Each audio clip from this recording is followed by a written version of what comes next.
The Wow. Witcher is too clever. For Americans, I must say, and I apologise now, Sean, for any offence that I may cause. But basically, The Witcher is a series of books which have been kicking around for an awfully long time. It became a very popular computer game, one of the best-selling games of all time again. But the TV show first cast Henry Cavill as Geralt, The Witcher, and everything was going swimmingly. But the writers of the show felt it was a little bit too intelligent and decided to try and dumb it down. The main problem that they had was, unfortunately, Henry Cavill is a huge nerd and loves the original book and game and knows the lore very so much so that he felt that the movie was, or that the series was going in such a bad direction, he decided to leave. Now it turns out that season 3 has had some of the lowest ratings from the readers, that it, or from the viewers, I should say, that it may not even be getting a season 4 now. Have you watched any of The Witcher? Yeah, I am probably part of one of these people that are not clever enough, I guess. I watched the first season, except for the last episode. Why would you do that? I at that point I was like, I'm done. Like, fuck this show. I don't like it. But you didn't finish like the series. That's crazy. That would drive me insane. I had no interest anymore. Like, I was like, I don't care. Like, so it bounces around a lot, and it does nothing to let you know that it's bouncing around. And I mean, I'm not a Witcher fanatic at all. Like, I've never read the books. The first game I played like maybe 10 minutes of, and it didn't work on my computer well at the time. The second game I played a little bit at a friend's house, and I never went back to it. And the third game I bought and played and got, marginally well through it. And that's it. That's my extent of Witcher knowledge. So when I was watching the show and they're like bouncing around and stuff, I was like really confused by all of it. And by the end I was like, I felt like it was like Beast of the Week kind of thing a little bit. A lot of times it was like, oh, this monster, let's find a reason to make people feel sorry for it's doing what it's doing, which kind of felt like it took away a little bit from at least for me, with the game of like, chopping heads off and stuff like that, the brutal nature of it.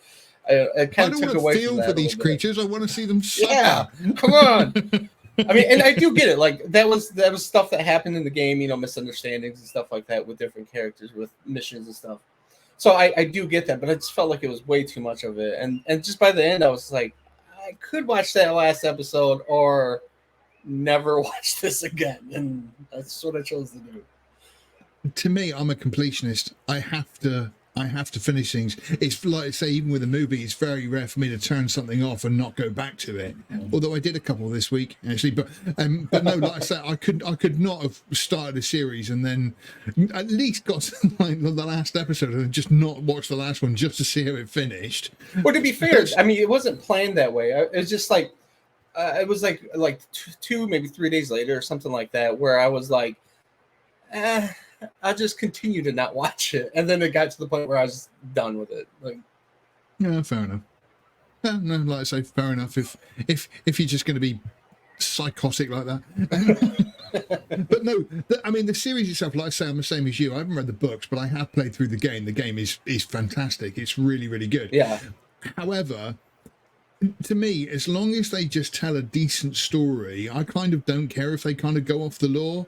But it's just... Right. With modern day writing, the problem is they go off the law so that they can sell you the message and show inclusivity and blah, blah, blah. Yeah. And then it just completely goes do that. If they try to sort of, I mean, a classic example of this is Game of Thrones. How Game of Thrones stuck to the law all the way through, apart from that final series. And then that final series, they didn't go woke or anything else with it. They just decided to, make it up as they went along. And it was awful.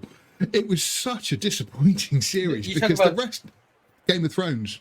No, you're talking about when you say the latest series, you're talking about the House of Dragons? No, well, no. I'm talking about, because Game of Thrones had 6 seasons? Was it? Oh, you're talking about the season. Okay, all right. The last season of Game of Thrones, gotcha. and just that turned just awful. And it's one of those things where nobody in the history of the world has gone, I fancy watching Game of Thrones again, because how it ends. Well, yeah, exactly. Like Game of Thrones was my favorite show. Like I was like, I It love was. this show. It was so good. It was Yeah, so good. And then that last season, it was just, I never want to return to this now. You know, yeah, no, and yeah, again, they went off track and just didn't keep to the law, which is fine. But then they just had crap writing as well, and just it didn't work. And if you're going to go off track, you need to make sure it's good. And if it's not good, it ain't going to work, as we've just seen. yeah, definitely. I was gonna say with House of Dragons. I mean, that was another one where they changed. I don't know what clan of family that they changed the sea people that they turned black that weren't black in the books, but that show was still really good. I thought. Yeah, yeah, So I mean, like absolutely. that's an example of them kind of like doing the whole inclusive thing, but like still turning out a good product because they didn't focus on any kind of bullshit of changing them.